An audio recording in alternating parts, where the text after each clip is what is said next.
ದೇಶದಲ್ಲಿ ಗಣೇಶ ಚತುರ್ಥಿ ಹಬ್ಬದ ಸಂಭ್ರಮ ಕಳೆಕಟ್ಟಿದೆ. ಆದರೆ ಆಕರ್ಷಣೆ ಆಡಂಬರಕ್ಕೆ ಮಾರು ಹೋಗಿ ಬ್ಯಾನ್ ಆಗಿರುವ ಪಿಒಪಿ ಗಣೇಶನನ್ನ ಆರಾಧಿಸೋದು ಈ ವರ್ಷವೂ ಪುನರಾವರ್ತನೆಯಾಗಿದೆ. ಗಣೇಶ ಮೂರ್ತಿ ಪ್ರತಿಷ್ಠಾಪಿಸುವ ಮುನ್ನ ಅದು ಮಣ್ಣಿನದಾಗಿರಲಿ, ವಿಷಕಾರಿ ಬಣ್ಣ ಬಳಿದ ಗಣೇಶ ಬೇಡ ಎಂಬ ದೃಢ ಸಂಕಲ್ಪ ತಳೆಯಬೇಕಿದೆ. ಆಚರಣೆ ಸಂಪ್ರದಾಯದ ಪ್ರಕಾರ ಗಣೇಶ ಮೂರ್ತಿ ನೀರಿನಲ್ಲಿ ಮುಳುಗಿದ್ರೆ ಮಾತ್ರ ಪೂರ್ಣ ಪ್ರಮಾಣದಲ್ಲಿ ಪೂಜಾ ಕೈಂಕರ್ಯ ನೆರವೇರಿದಂತಾಗುತ್ತೆ.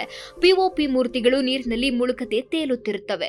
ಹೀಗಾಗಿ ಪಿಒಪಿ ಗಣೇಶ ಮೂರ್ತಿ ಸಂಪ್ರದಾಯಕ್ಕೂ ವಿರುದ್ಧ ಎಂಬುದು ಬಹುತೇಕ ಆಧ್ಯಾತ್ಮಿಕ ಚಿಂತಕರ ಅಭಿಪ್ರಾಯ.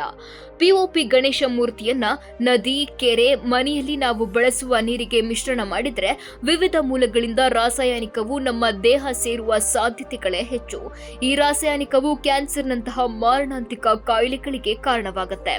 ಲೆಡ್, ಕಾಪರ್ಗಳಿಂದ ಕಿಡ್ನಿಗೆ ಹಾನಿಯಾದರೆ ಕಲುಷಿತ ನೀರಿನಿಂದ ಚರ್ಮ ರೋಗ ಉಂಟಾಗಲಿದೆ. ಪಿಒಪಿ ರಾಸಾಯನಿಕ ಮಿಶ್ರಣಗೊಂಡ ನೀರು ಪ್ರಾಣಿ ಪಕ್ಷಿ ಸಂಕುಲಕ್ಕೂ ಅಪಾಯಕಾರಿ ರಾಸಾಯನಿಕಗಳಾದ ಜಿಪ್ಸಮ್, ಸಲ್ಫರ್, ರಂಜಕ, ಮೆಗ್ನೀಷಿಯಂ, ಪಾದರಸ, ಸೀಸ, ಕ್ಯಾಡ್ಮಿಯಂ, ಕಾರ್ಬನ್, ಆರ್ಸೆನಿಕ್, ಮರ್ಕ್ಯೂರಿ, ಸೀಸ, ಜಿಂಕ್, ಕಾಪರ್ಗಳಿಂದ ಪಿಒಪಿ ಗಣೇಶ ಮೂರ್ತಿ ನಿರ್ಮಿಸಲಾಗುತ್ತದೆ. ಈ ರಾಸಾಯನಿಕಗಳು ನೀರಿನಲ್ಲಿ ಕರಗಲು ಹಲವು ತಿಂಗಳುಗಳೇ ಬೇಕಾಗುತ್ತದೆ.